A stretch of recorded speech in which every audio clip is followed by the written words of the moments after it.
Hi and welcome along. Today I'll introduce you to a concept in personal psychology called locus of control, which most people might not be aware of, but I promise after watching this video, this can change your life. Locus of control, simply put, is the degree to which people believe they have control over the situation and events in their life. It's how strongly people believe that they have control over the situations that affect their life. This was first put up by Julian Rotter, an American psychologist, in 1954. When you're dealing with a challenge in your life, do you feel that you have control over the actions, or do you believe that you're simply at the hands of outside forces? If you believe that you have control over what happens, then you have what psychologists refer to as an internal locus of control. On the other hand, if you feel that external factors are to blame over what happens, then you have an external locus of control. A person with an internal locus of control attributes his success to his or her own efforts. This person is expected to succeed since he is more likely to learn something new and he is more motivated. On the other hand, a person with an external locus of control who attributes his success or failure to outside forces is not likely to put in the effort needed. Also, people with an external locus of control experience anxiety since they believe that they have no control over the situations that happen in their life.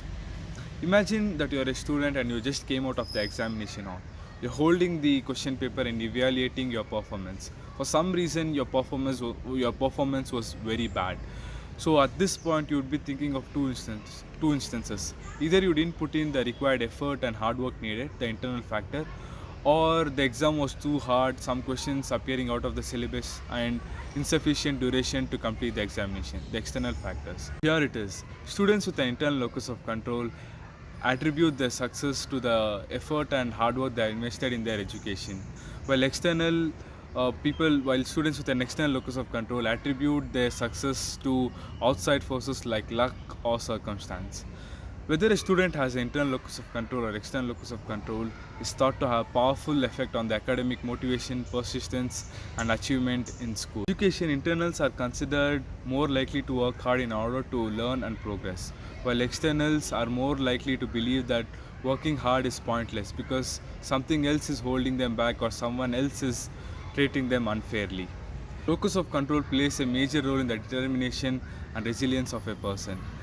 Research has suggested that men tend to have more internal locus of control compared to women, and this locus of control tends to become more internal as people grow older. However, this is not to suggest that having an internal locus of control is good and having an external locus of control is bad. Of course, there are a lot of variables to be considered, but on the whole, psychological research has suggested that people with internal locus of control tend to be better off. They tend to be more achieve oriented and get better paying jobs in the long run. So to conclude it here, I would like to suggest that locus of control can have a major impact on how you view the situations in your life. If you have an external locus of control, in most of the cases, it means a good thing because you believe that your actions can have a positive outcome. If you have an external locus of control, you might find it helpful to actively trying to change how you view the situations and events. Rather than viewing yourself as a passive bystander who's caught up in the flow of life, think about the actions you can take that can have a positive impact. Thank you so much. This was all about the internal locus of control.